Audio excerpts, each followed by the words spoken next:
que debían ser pues neutralizados. Uno es el tema del transporte público, otro es el de las colas de los bancos y otro, por supuesto, probablemente el más serio, es el de los mercados. Hoy se han visto intervenciones importantes en distritos de Lima y lo que se observa pues en las pruebas de descarte que se van tomando es que un porcentaje de comerciantes altísimo se encontraría pues infectado. Esto obviamente nos lleva a entender cómo estos mercados se han convertido pues en un foco infeccioso digamos, de tanto peso, y precisamente el mover el toque de queda, ¿no?, o el confinamiento 2 horas más tiene, entre otras intenciones, la de evitar las aglomeraciones en los mercados, que puede hacer pues un poco más ordenado esto y por supuesto así bajar la velocidad del contagio. Vamos a comenzar este programa con el ministro de Defensa, Walter Martos, que por supuesto ha estado participando en la primera línea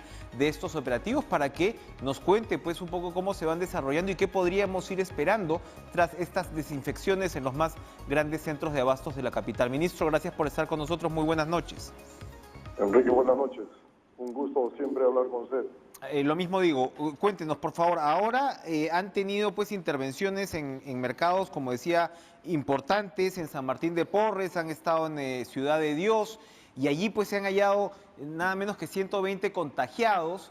Y usted, cómo ha estado explicando, la velocidad y la transmisión en los mercados ha ido aumentando, y en varios casos lo que se está haciendo es cerrarlos para desinfectarlos. ¿Cómo es el proceso para que estos luego vuelvan a abrir sus puertas? Y cuéntenos, por favor, qué es lo que ha podido observar en estos últimos operativos.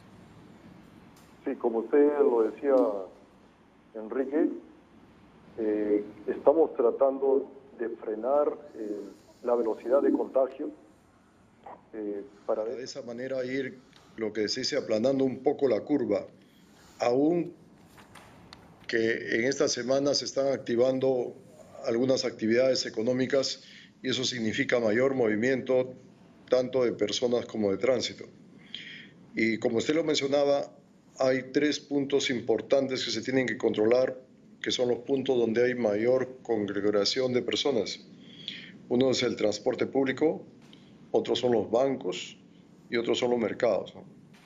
En cuanto al transporte público, el Ministerio de Transportes y Comunicaciones, así como la Autoridad de Tránsito Urbana, ha realizado un planeamiento para intervenir en diferentes paraderos para verificar que se estén cumpliendo toda la normatividad y los protocolos que ellos han establecido para el transporte público. Y en la mañana hemos estado con el ministro de Transportes en algunos puntos verificando que los ómnibus, por ejemplo, lleven al 40% de su capacidad y máximo 50%, ninguna persona debe estar parada, todas deben estar sentadas debidamente espaciadas, ¿no? Y se ha estado multando a aquellos choferes que no cumplan con estas normas.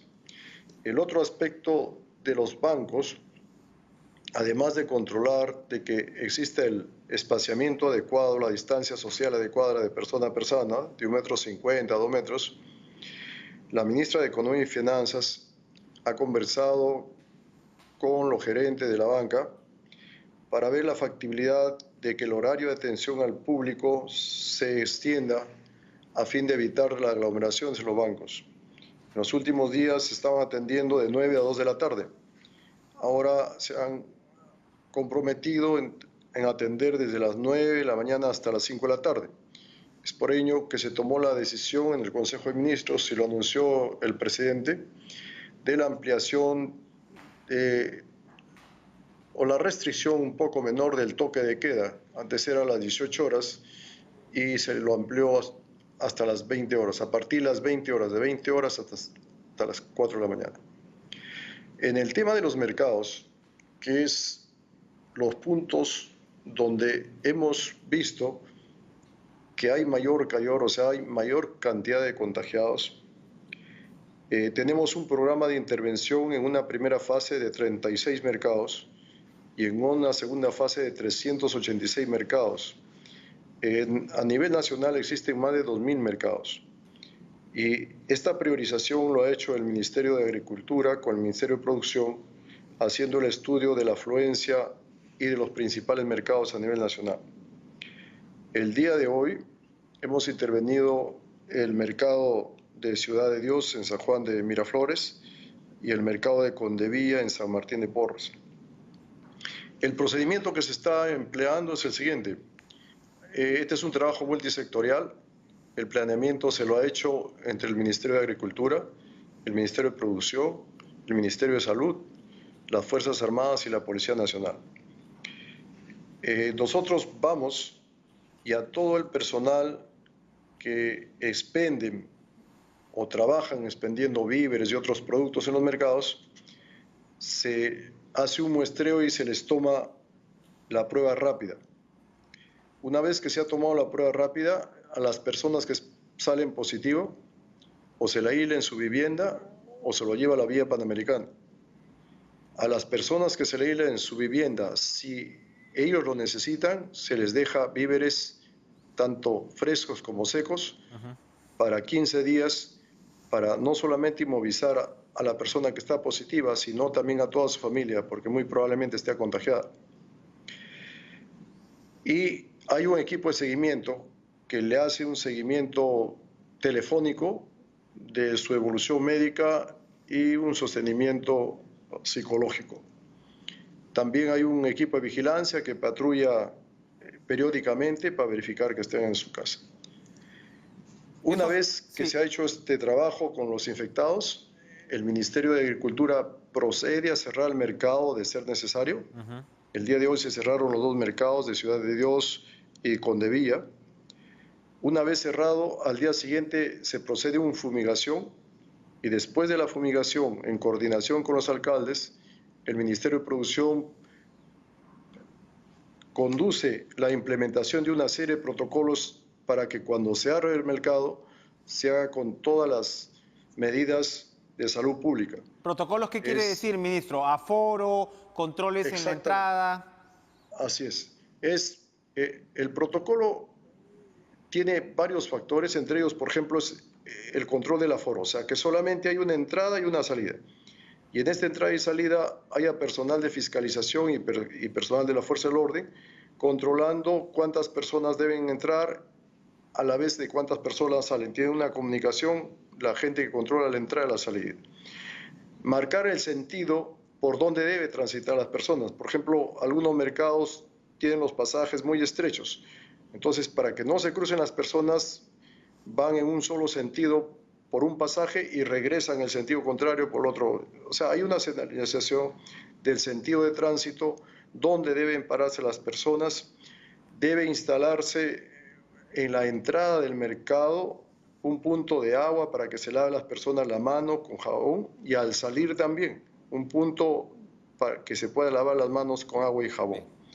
También, si es necesario implementar un equipo de desinfección a la entrada, hay una serie de protocolos que se tiene que cumplir. Y cuando se cumple este objetivo, hay un incentivo económico para el municipio, que llegan hasta 2 millones de soles que la entrega el Ministerio de Economía y Finanzas. O sea, es una serie de medidas que se ha tomado para mejorar la salud pública y frenar un poco el contagio en los mercados. En principio, ministro, los ciudadanos deberían recurrir probablemente a expendios más pequeños, bodegas, tiendas, digamos, de un aforo pues mucho más reducido antes que ir a los grandes mercados. Enrique, esa es la gran recomendación, ¿no? Que solamente acuden a los mercados cuando no puede obtener productos en aquellas bodegas o lugares cercanos a la casa. Ahora, mientras está cerrado el mercado, cuando se cierra un mercado, el Ministerio de Agricultura instala un mercado itinerario.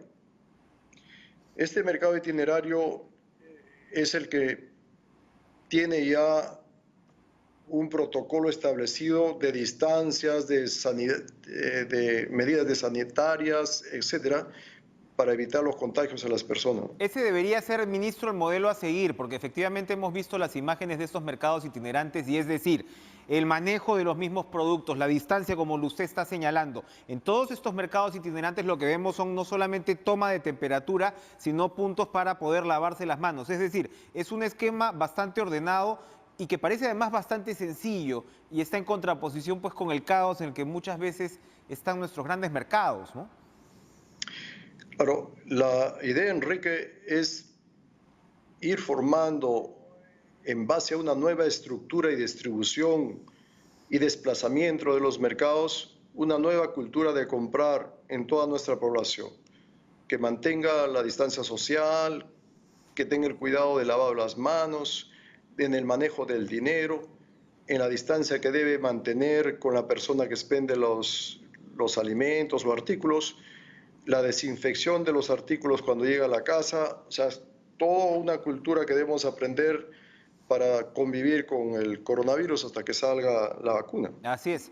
Ahora, con respecto, volvamos por favor al tema de transporte. Usted ha señalado pues también los protocolos que se van a aplicar. Lamentablemente pues tenemos un espacio de informalidad donde todavía se ve pues que la propia ciudadanía en algunos casos es tan irresponsable como para meterse pues a colectivos, ¿no? Llenos de gente. Siempre la respuesta va a ser que tienen que trabajar, es decir, pero el hecho es que tenemos pues una situación y una cultura también, o incultura de transporte público, que nos está pasando la factura ahora mismo. ¿Cómo en medio de esta situación prácticamente de guerra que vivimos vamos a poder, digamos, modificar lo más posible nuestras limitaciones? Mire, lo que estamos recomendando como gobierno, y lo íbamos a incluir en el decreto supremo, en la norma, pero esto todavía lo estamos estudiando y también teniendo un contacto con los empresarios, es que aquellas empresas, tanto privadas como públicas, que pueden establecer horarios escalonados en su personal, tanto en el ingreso como salida, lo hagan de tal manera de que no haya mucha aglomeración en los estacionamientos, ¿no? Por ejemplo, un grupo puede entrar a las 7, otro grupo puede entrar a las 8 y otro grupo puede entrar a las 9 de la mañana. Y también salir con ese escalonamiento de horario. Eso ayudaría muchísimo a la concentración en los paraderos. El otro tema es con las fuerzas del orden y también con el personal de fiscalización de las municipalidades, tenemos que ver la distancia que deben guardar y el orden al momento de abordar un servicio de transporte público, ¿no? Y dentro del transporte público no deben haber personas aglomeradas, paradas, deben estar sentadas y debidamente espaciadas como corresponde. Hay un protocolo ya bastante estricto que ha establecido la Autoridad de Tránsito Urbano y el Ministerio de Transportes y Comunicaciones. En la mañana lo estuvo detallando en forma muy completa el Ministerio de Transportes y eso es lo que estamos controlando hasta crear la costumbre y los hábitos que se desarrolle en el transporte público. Ministro, usted que está, digamos, encima del caballo, ¿cómo ve la situación? Evidentemente, pues todo el tema de curvas, se está hablando que estamos en una meseta larga, que ojalá pues el número de casos, de hecho el número de casos ha sido menor los últimos días, habrá que ver, ¿no? Si esa curva ojalá se pronunciara hacia abajo. Ligeramente también el número de fallecidos va también reduciéndose y esperaríamos que esa tendencia se marque. ¿Qué es lo que podemos esperar, ministro, en estas 2 semanas de cuarentena extendida con estas modificaciones que el presidente Vizcarra anunció la semana pasada y que usted acaba de describir? ¿Hacia dónde debería caminar la situación? Mire, para que lo entienda fácilmente nuestra población, vamos a hablar de la velocidad con la que puede crecer el número de infectados. De acuerdo a los estudiosos y las experiencias que han habido en los países que nos han antecedido y han tenido infectados antes que nosotros, hay un factor que lo llaman R, que es el índice de infectados que tiene una población y que puede contagiar un infectado a otras personas. Por ejemplo, se ha estudiado que una persona que está infectada, que es positivo, puede infectar en promedio, desde que se infecta hasta que sana, de 2 a 3 personas. Cuando este ratio es mayor a 1, o sea, esa persona puede contagiar a más de una persona, puede contagiar 2 a 3 personas, la curva está en crecida. Cuando ese ratio es igual a 1, o sea que en promedio una persona solamente puede contagiar a una, eso quiere decir que estamos en la cresta, porque se mantiene. Y si ese ratio es menor a 1, o sea que en promedio esa persona no contagia a más de una persona y hay otras personas que no contagian a nadie, entonces la curva está en bajada o decrecida.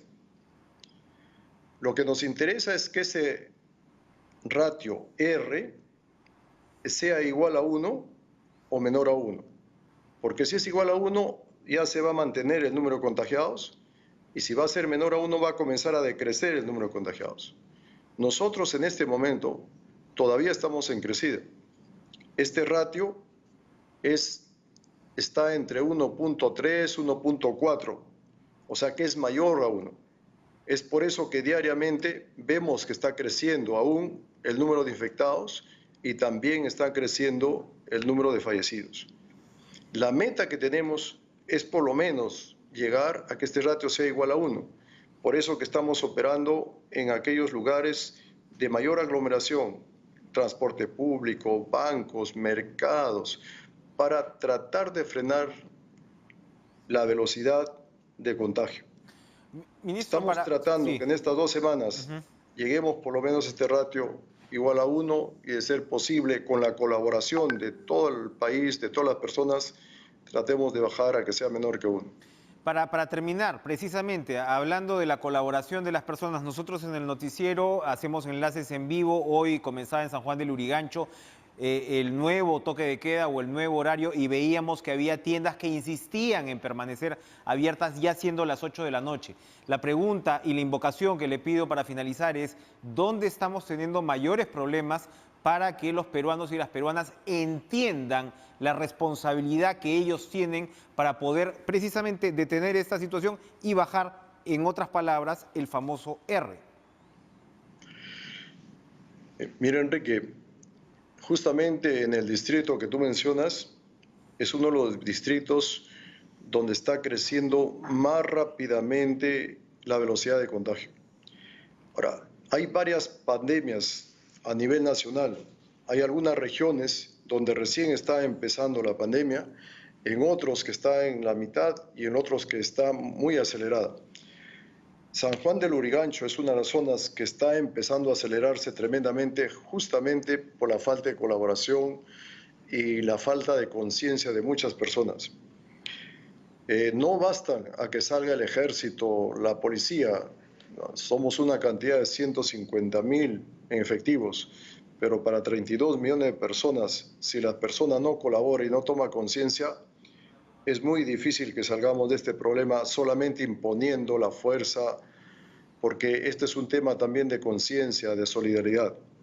Esta pandemia justamente está poniendo sobre el tapete, Enrique, el nivel de inconsciencia de cada país y dentro del país el nivel de conciencia y egoísmo de cada región y de cada distrito, unos más que otros.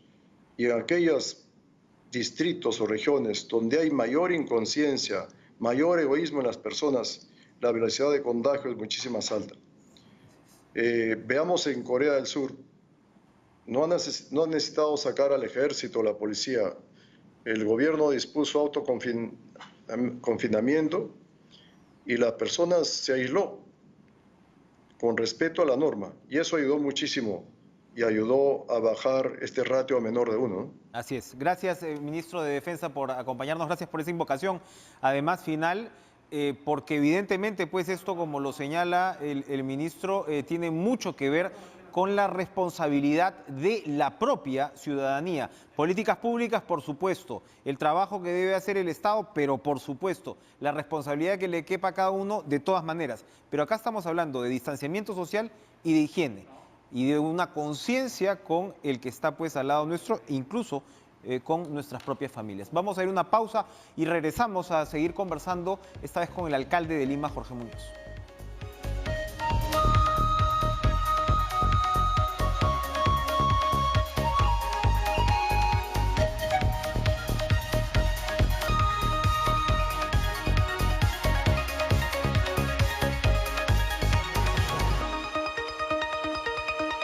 Hay, como se dicen y como lo acaba de repetir el ministro de Defensa, varias pandemias en el país, ¿no? Tienen manifestaciones y conductas distintas el virus según la región, según el momento en el que han llegado y, por supuesto, según el tratamiento que la propia ciudadanía ha sido capaz de darle. Eso de un lado, pero Lima y el Callao concentran pues muy de lejos la gran mayoría de los casos, así va a ser. Lima es la ciudad también muy de lejos más densificada de nuestro país y el desafío es mayúsculo. El alcalde de Lima, Jorge Muñoz, con quien conversamos ahora, ha insistido en la necesidad de que el gobierno de alguna manera diversifique las estrategias y ha sido crítico con respecto a lo que considera pues un tratamiento de alguna manera único u homogéneo del Ejecutivo. Eso lo hemos conversado en más de una ocasión aquí. Alcalde, gracias por estar con nosotros esta noche. Y lo que yo quería preguntarle en estas circunstancias, porque creo que me parece lo más interesante y lo más valioso para la ciudadanía, es cuáles son las ideas y las propuestas del alcalde de Lima para precisamente poder abrir esa cancha e ir alcanzando a esta estrategia diversificada, quizás por sectores, quizás por distritos. ¿Cómo está, alcalde? Buenas noches. Muy buenas noches, Enrique. Un gusto de poder estar contigo y con tus televidentes. Mira, más que crítico, yo soy una persona propositiva y una persona que está esperando poder trabajar en conjunto desde una visión territorial, justamente para poder refrescar lo que se viene haciendo por parte del Ejecutivo, y hemos considerado que esa visión territorial estaba escasa en el mensaje y por eso debemos de ir a focalizar ciertas acciones en lo que es el transporte, en lo que son los mercados, el tema de los caminantes, etcétera. Pero también necesitamos tener una visión para los próximos 50 días, así como han pasado 50 días y ya estamos en el día 57, vamos camino al día 60, necesitamos tener una visión para los próximos días que van a venir, los próximos 50 días. Y ahí es donde creo se tiene que hacer una visión para un trabajo focalizado en los lugares donde más necesidad hay. Y esto nos podría llevar, obviamente, a lo que se han denominado como las cuarentenas focalizadas. Es algo que se ha hecho en Santiago y ha traído buenos resultados. Podríamos nosotros con esto mirar los lugares donde hay más necesidad de atacar el virus. Hoy en día tenemos dos distritos que son los que están liderando la cantidad de infecciones, como son el distrito de San Juan del Lurigancho, que es un distrito además sumamente poblado, que es el que más número de mercados tiene. De ahí sigue San Martín de Porres, que también coincidentemente le siguen el número de mercados. Entonces podríamos hacer y deberíamos hacer una acción focalizada, por ejemplo, en estos dos distritos y en algunos otros lugares de la capital. Ahora, cuando hablamos de acciones focalizadas, pues, alcalde, uno por supuesto espera que fuera así, pero en realidad también lo que hemos visto en las últimas semanas es que nuestras propias limitaciones culturales, ¿no?, nuestras propias costumbres, lamentablemente, han ido rebasando también la capacidad de la estrategia de un lado, las políticas públicas de otro, y uno piensa, por supuesto, Santiago, ¿no?, que desde el principio organizó esto por comunas y demás. ¿No es un desafío gigantesco distritos tan populosos, complejos y complicados como los que usted ha mencionado, poder aplicar precisamente esa estrategia diferenciada de focalización? ¿Cómo observa usted ese reto? Mira, suena como que es un reto inmenso porque además nosotros somos bastante informales, tenemos una ciudad donde el 70% de la ciudad es informal. Pero precisamente porque tenemos una mayor necesidad en aquellos lugares, hay que focalizar el trabajo territorial en esos sitios. Y cuando hablamos de una focalización del trabajo territorial, nos referimos a que tenemos que hacer más pruebas en esos lugares, a que tenemos que tener una mayor fiscalización en los mercados, a que tiene que haber más limpieza, a que debe haber una situación donde se preste una mayor atención. Voy a salir por un momento de lo que es Lima para poner un ejemplo nacional. No es lo mismo lo que sucede hoy en día en Loreto que lo que sucede hoy en el Cusco, donde tenemos una menor cantidad de contagiados. En Loreto es una situación que está desbordada, entonces tenemos, y ahí es una labor que no me alcanza a mí, pero digo como país tenemos que prestarle atención a ese sitio mucho mayor. Regresamos a Lima, en el ejemplo que hemos puesto, tenemos que ponerle una mayor atención a los lugares que tienen más contagio. Y ahí es donde se tienen que hacer las cuarentenas diferenciadas o donde se tienen que hacer los cercos epidemiológicos necesarios, partiendo de un mayor esfuerzo en toma de pruebas y un mayor esfuerzo de las autoridades locales. Y eso es lo que se ha propuesto con un manifiesto que nosotros presentamos el día viernes de la semana pasada y que hoy en día estamos haciendo que se pueda por lo menos poner sobre la mesa y generar la discusión para conversar sobre esos puntos. De lo que se ha conversado con los alcaldes distritales, de las posibilidades que usted ha mencionado, incluso no ha descartado, por ejemplo, el hecho de poder cerrar, entre comillas, distritos. ¿Esto cómo ha funcionado? Usted está en contacto con otros alcaldes de otras ciudades del mundo. Nos ha comentado que ha hablado con el alcalde de Madrid, el alcalde de Santiago. Señalaba usted esta estrategia diferenciada en la capital chilena. ¿Cómo podría funcionar este tipo de aproximaciones en los casos como los distritos populosos de Lima?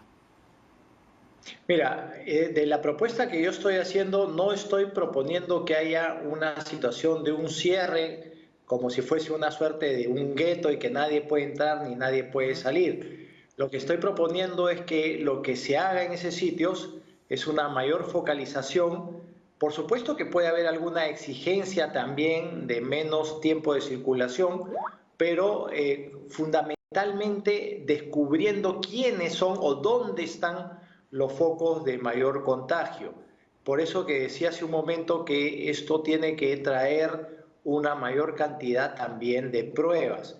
Y ahí es donde tiene que haber un engranaje muy importante entre el MINSA y los gobiernos locales, cosa que hasta la fecha no ha existido como debió haberse dado. ¿Están habiendo algunos avances? Sí, eso es bueno, pero todavía no hemos llegado al nivel de engranaje suficiente. Ahora, ¿cómo ha funcionado en otros sitios? En otros lugares ha funcionado bien, en otros sitios se ha dado esto. Por supuesto que hay realidades y realidades, pero nosotros podemos traer esto a nuestra realidad y darle los toques, digamos, tropicalizados que le corresponden a una ciudad como la que es Lima metropolitana. ¿Cómo sería esto? ¿Cuál sería la plataforma, digamos, de trabajo que usted propondría en este caso para tener una relación, digamos, constante, cotidiana con el MINSA a nivel de estrategia? ¿De qué estamos hablando? Mira, lo primero, tomar conciencia de que hay una necesidad de tener un mejor engranaje desde lo que es la visión del gobierno central a través de los sectores respectivos, y en este caso MINSA, con los gobiernos locales. No puede haber un divorcio, tiene que haber un poder compartir una serie de cosas, como por ejemplo la estadística, saber dónde se está focalizando claramente el virus. Hace unos días atrás yo contaba una anécdota de que en un mismo día se me había dado a mí información A e información Z del mismo MINSA. Eso ya lo hemos ido superando, hemos ido consiguiendo que la información sea más fluida, pero todavía tenemos que hacer que esto sea todavía más fino. Ahora, perdóneme, alcalde, ahí un segundo, porque precisamente hablábamos de San Juan del Lurigancho y se dice pues que son 1000 casos. Y eso suena pues a poquísimo. Suena poquísimo para la cantidad, o sea, los números no cuadran, porque San Juan del Lurigancho tiene que tener muchísimo más que 1000 casos si estamos hablando prácticamente de una ciudad en sí misma y sobre todo si consideramos el total del número en Lima. Entonces, efectivamente, como usted señala, la fineza de la data no es todavía suficiente para poder tomar decisiones, digamos, ya focalizadas. Eso es algo que hay que mejorar, sin duda, Enrique, y eso ha sido parte de la propuesta que nosotros hemos hecho. Mira, hay cosas, yo escucho mucho durante el día y recibo llamadas de la gente que me hacen algunas quejas, algunas críticas, algunos pedidos que tienen que ver, por ejemplo, con acciones de cremación. Hay algunos crematorios que están trabajando 24 horas y entonces cuando te dicen eso es que hay una mayor cantidad de acciones de cremación. Hoy también, a raíz de esto, consultaba con alguna persona y me decía que el número de entierros comunes o convencionales también ha crecido. Y entonces esas situaciones te dan a ti una sensación de que hay mayor mortandad o letalidad en el país y que esas son cosas que tienes que irlas mirando y viendo porque no pareciera que va de acuerdo con cierta información que se está recibiendo. Y eso es lo que yo estoy pidiendo, que se sincere, que las cosas sean claras y que no tengamos percepciones de que las cosas no están siendo del todo claras. Ahí tenemos que hacer un trabajo mucho más fino, porque ¿qué es lo que pasa con la gente? Cuando la gente siente que tú no le estás diciendo la verdad, pierde la fe. Y al perder la fe, se comienzan a desbordar y comienzan a hacer muchas cosas que no son las coherentes. Una de las cosas que más me preocupa a mí es que, si bien es cierto, ahora estamos en una situación de confinamiento obligatorio, cuando miras la calle, en la calle ese confinamiento obligatorio se ha roto de facto. Entonces, a eso es a lo que yo quiero llegar, que tenemos que sincerar situaciones y tiene que haber un trabajo más fino. Por supuesto, por favor, quiero que se entienda muy claro que esto no es una crítica por la crítica, sino es poner los puntos sobre las IES para ser propositivos y buscar soluciones que nos permitan como Estado poder atacar mucho mejor este virus o esta pandemia que nos ha tocado vivir. Para ir cerrando, tiempos de paradojas, pues nos hemos pasado años y años, ¿no?, diciendo que el transporte público tenía que evolucionar en Lima para que la gente deje su carro particular, ¿no?, y poder precisamente acceder a un sistema de transporte pues mucho más racional. Evidentemente esto cambia, ¿no?, todo ese pensamiento, esa racionalidad, porque ahora tenemos que buscar la separación y demás. Pero usted ha promovido mucho el tema de la bicicleta y se está impulsando la construcción acelerada pues, de ciclovías y demás. ¿Cómo está aportando la Municipalidad de Lima con respecto a cambiar ese chip lo más rápido posible?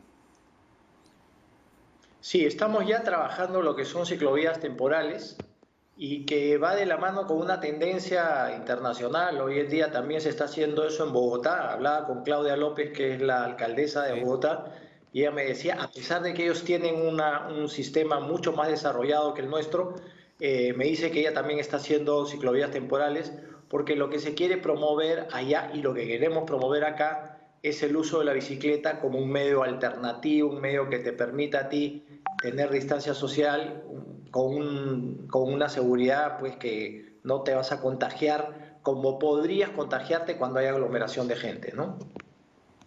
¿Y cómo estamos viendo efectivamente el tema de las ciclovías temporales, pero ustedes pues habían avanzado por el lado del centro histórico? ¿Cómo se va a coordinar con el resto de distritos? Eso es algo que tiene que darse de todas maneras, porque antes de que la pandemia nos encuentre en el camino, nosotros veníamos desarrollando un plan que tiene que ver con la posibilidad de acortar la brecha de 700 kilómetros que se tiene en Lima metropolitana de déficit de ciclovías. Y veníamos trabajando esto con el Banco Mundial y también con algunas otras entidades que nos han estado asesorando, que nos han dado algunos planes para poder hacer este desarrollo. Y nos agarra la pandemia y por eso que tenemos que sacar estos 46 kilómetros de ciclovías temporales como algo muy inmediato, muy rápido, pero sin perjuicio de buscar esta interconectividad con otras ciclovías que ya están hechas. Eso nos va a permitir a nosotros darle a los ciudadanos la posibilidad de trasladarse en bicicleta. Yo siempre he dicho que cuando a un ciudadano uno le ofrece algo con un grado de seguridad y con la posibilidad de que esto sea mucho mejor que lo que tiene como medio de transporte, lo va a tomar. En estos días que hemos ya habilitado algunas de estas ciclovías temporales, veo mucha gente que las está utilizando y eso es bueno. Quiere decir que hay una oferta que la gente está tomando y que estoy seguro la va a utilizar por bastante tiempo, y probablemente esto se termine convirtiendo ya no en una ciclovía temporal, sino en una ciclovía definitiva. Ojalá así sea, son los cambios que de todas maneras pues vamos a estar obligados a procesar muy rápido, y ese, el de la bicicleta, sería uno muy bienvenido. Gracias, Jorge Muñoz, alcalde de Lima, por acompañarnos esta noche. Las gracias a ustedes y hasta siempre. Vamos a ir a una pausa y vamos a regresar con la ministra del Ambiente, Fabiola Muñoz.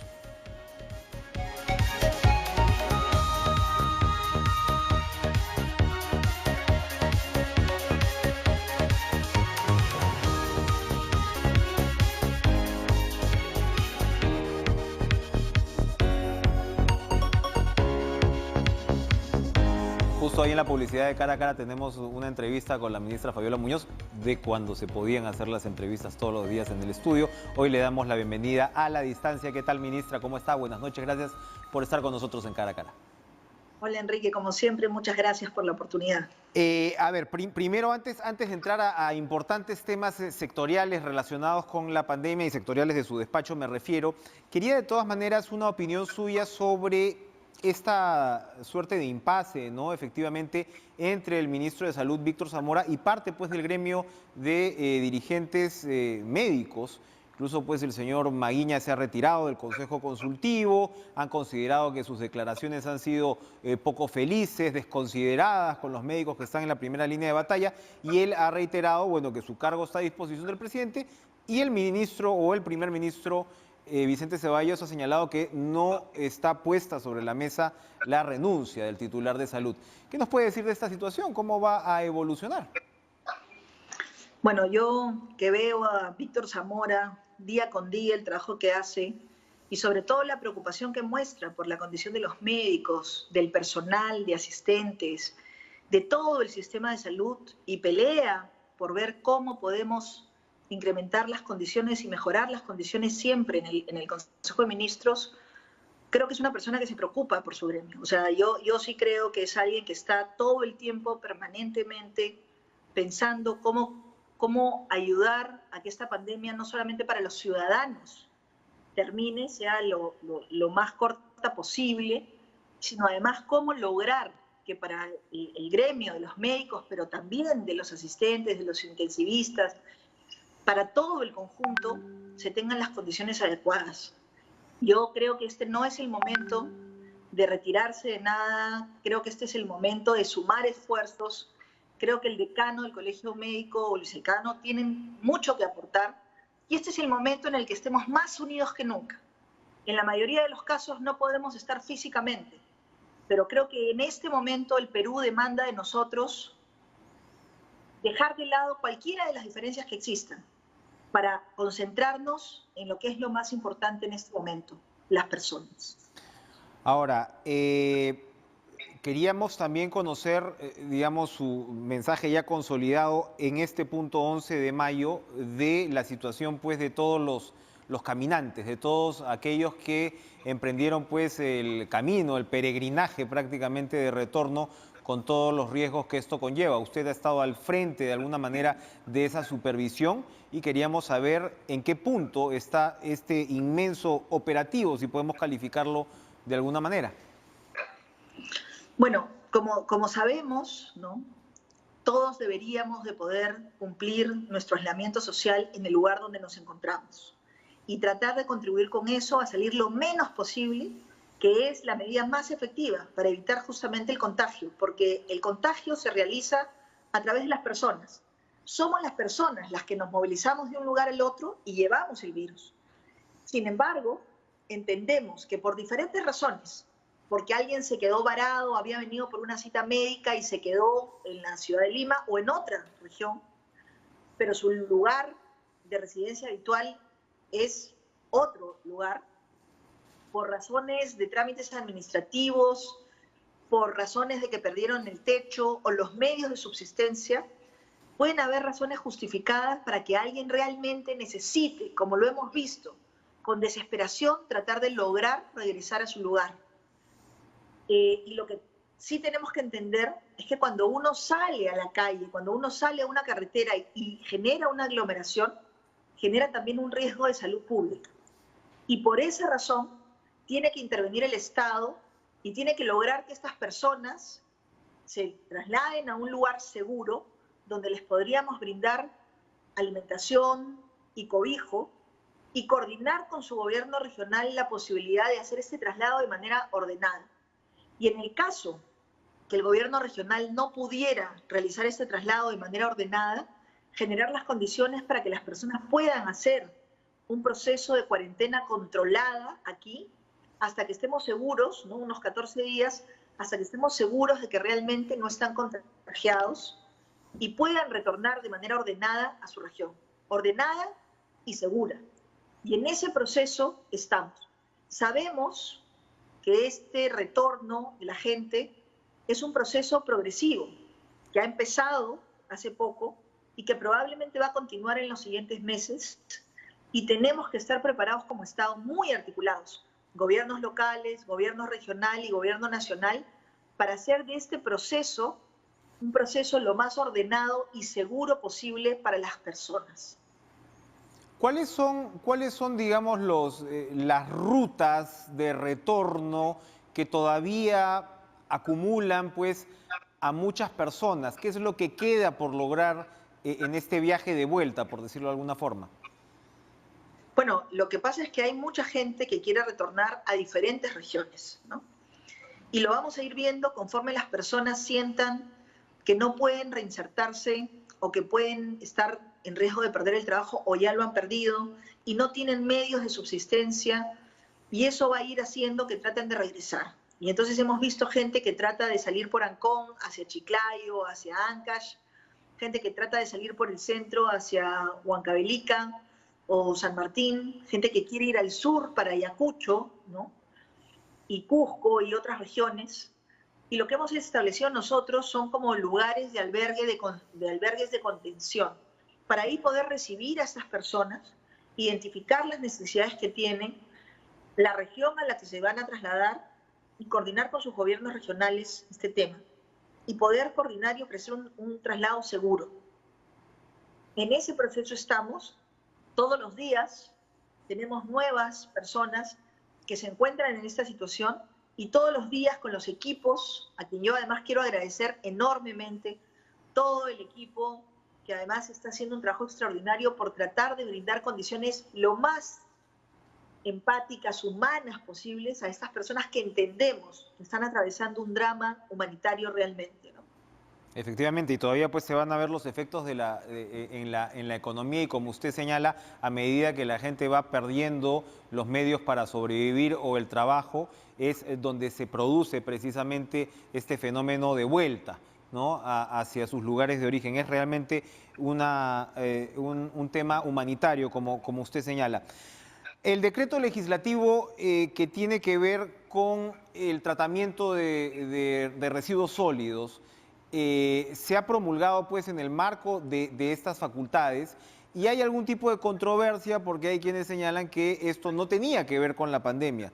Entiendo que según la perspectiva del Ministerio tiene mucho que ver con la pandemia. Explíquenos, por favor, los cambios que introduce este decreto pues en la cultura del reciclaje y por qué está relacionado con lo que estamos viviendo hoy. Sí, yo creo que hay tres partes bien importantes que tocan este tema, esta norma que modifica la Ley General de Residuos Sólidos. La primera, que tiene que ver directamente con el tema del COVID inclusive, es que cuando empezó la pandemia hubo una discusión sobre cómo debían tratarse los residuos de los pacientes en sus casas, ¿no? Muchas municipalidades planteaban que deberían ser tratados como residuos biocontaminados y otros decían que no, como residuos domiciliarios. El ente rector en el tema de residuos domiciliarios es el Ministerio del Ambiente. El ente rector en el tema de residuos biocontaminados es el Ministerio de Salud. Pero este es un tipo de residuo que parecía ser complicado desde el punto de vista de que es un residuo de un paciente, pero no del domicilio. Entonces, la verdad es que la legislación que teníamos no se ponía en esa situación. Y es que esta pandemia, la verdad es que nos ha puesto en situaciones que nunca hemos estado. Entonces, se ha introducido un cambio que es muy importante en la legislación, que establece y recoge este supuesto. En los casos de residuos que se generen en las casas de los pacientes, ¿no? En las casas, en los domicilios, será el Ministerio de Salud el ente que determine el tratamiento que corresponda. Con esto se zanja cualquier controversia que existiera sobre el tema del tratamiento de residuos en los domicilios de los pacientes contaminados. Y ya el MINSA se ha pronunciado básicamente estableciendo a través de DIGESA que se tratan como residuos los de pacientes COVID domiciliarios, pero yo pongo la mascarilla, pongo el papel higiénico, todo en una bolsa, la roceo con la solución de lejía, ¿no? Con la disolución que tiene que tener, y lo pongo en una segunda bolsa con el mismo tratamiento y se tratan como residuos domiciliarios. Este es un primer cambio que aporta esta modificación de la Ley General de Residuos Sólidos. Un segundo tema es el que se ha estado conversando acerca del tema del reciclaje. Y ahí, nuevamente, hoy día estamos viendo nosotros cómo hay muchos temas ambientales que tienen que ver con los temas de salud pública. La calidad del agua, la calidad del aire, pero muchos de ellos dependen también de cómo gestionamos nosotros los residuos. Entonces, lo que tenemos que entender es que necesitamos mejorar la gestión integral de los recursos, el agua, pero también el suelo. Y claramente no deberíamos nosotros estar ocupando grandes extensiones de suelo para enterrar residuos, porque deberíamos realmente concentrarnos en el manejo adecuado de los residuos. Entonces se ha hecho un cambio en la legislación, básicamente para avanzar hacia el tema de una mejor gestión de los residuos sólidos en el país, que tiene que ver mucho con lo que se está tratando de hacer ahora de ordenar los mercados, por ejemplo. En el mercado no solamente es importante ordenar los puestos donde se van a comercializar los productos, sino qué cosa se va a hacer con los residuos que se generen en los mercados. Y por eso la norma tiene un paquete de modificaciones que promueven el reciclaje, que es una de las cosas más importantes, pero no solamente del plástico, del cartón, sino justamente de este tipo de residuos que se generan en lugares como los mercados, que son los residuos orgánicos. Y el cambio fundamental que hace es el tema de que ya no pensemos en la basura que tenemos que tirar, sino en los residuos que hay que valorizar. Y eso lo debemos empezar a hacer desde casa, desde los ciudadanos, separar nuestros residuos en la casa, en las oficinas, en las industrias. Entonces, el segundo cambio tiene que ver con la gestión de los residuos propiamente y cómo nos aseguramos de que no tengamos problemas ambientales que de repente nos generen otra pandemia en el futuro próximo por un tema de falta de manejo adecuado de los residuos. Y el tercer componente que también aborda la ley y que está muy vinculado a todo lo que se está haciendo hoy día en el manejo para la reactivación económica del país, es generar nuevas oportunidades de negocios, nuevas oportunidades de empleo. Entonces, se han colocado algunas categorías, como por ejemplo el tema de la valorización, que nosotros creemos que es sumamente importante y que puede permitir que los sectores más pobres del país, que muchas personas que pertenecen a estos sectores están dedicadas al tema del reciclaje, hoy día puedan tener no solamente el tema del reciclaje propiamente, sino todo lo que significa el transporte, el procesamiento. Muy bien. La utilización de estos residuos. Perfecto. Entonces, ese es en resumen, ¿no?, estos tres factores que aborda este decreto legislativo. Vamos a hacer una pausa y regresamos con la ministra del Ambiente. No se muevan.